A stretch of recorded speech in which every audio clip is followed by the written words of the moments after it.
رب العزت نے ارشاد فرمایا یا ایھاالذین آمنو، اے ایمان والو،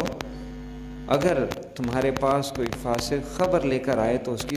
تحقیق کر لیا کرو، اس کے اوپر بلا سوچے سمجھے ایکشن نہ کر لیا کرو۔ بے شمار ہماری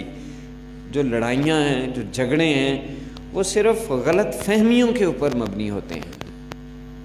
یا کسی کے کہنے کے اوپر ہوتے ہیں۔ کسی نے کوئی بات بتا دی، وہ چاہے آپ اپنے ایک گھر کے اندر جو رشتہ دار ہیں، فیملی ممبرز ہیں، ایک ہی فیملی کے رکن ہیں، چھوٹا سا یونٹ ہوتا ہے، اس کے اندر جو لڑائی جھگڑے ہوتے ہیں اس میں بھی بے شمار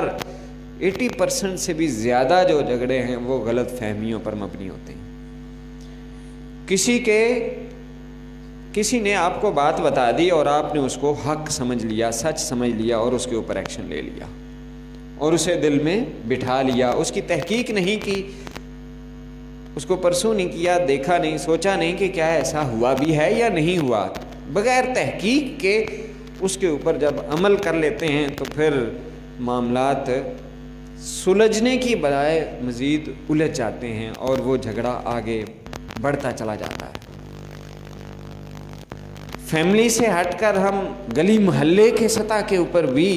اگر دیکھیں تو جو جھگڑے ہوتے ہیں، لڑائیاں ہوتی ہیں، وہ بھی تقریباً اسی ایک بنیادی اصول کے اوپر عمل نہ کرنے کی وجہ سے ہوتی ہیں۔ اور اب تو یہ جو لڑائیاں ہیں وہ سوشل میڈیا کے ذریعے سے، جس طرح سے بہت سے معاملات جو ہیں وہ آن لائن ہو گئے ہیں، یہ معاملات بھی آن لائن بھی پہنچ چکے ہیں، اور ایک بات فارورڈ ہوتی ہے، بات چلتی ہے، وہ صحیح ہے یہ غلط ہے، وہ آگے چلتی ہے، پھر اس کے اوپر جب ذرا ہوتی ہے، کوئی بات ہوتی ہے، اس کی مخالفت ہوتی ہے، تو پھر ایک نیا ایک محاذ شروع ہو جاتا ہے۔ یعنی کہنے کا مطلب ہے کہ ہر سطح کے اوپر جو ایک فساد کی صورت بن رہی ہے یا بن چکی ہے، اس کے اوپر صرف ایک پوائنٹ تھا، اور وہ یہ تھا کہ جو بھی بات آپ تک کوئی پہنچتی ہے اس کی تحقیق کر لو، کہیں ایسا نہ ہو کہ آپ نادانی کے اندر بغیر تحقیق کے کوئی ایسا قدم اٹھا لو کہ بعد میں تمہیں شرمندگی کا سامنا کرنا پڑے۔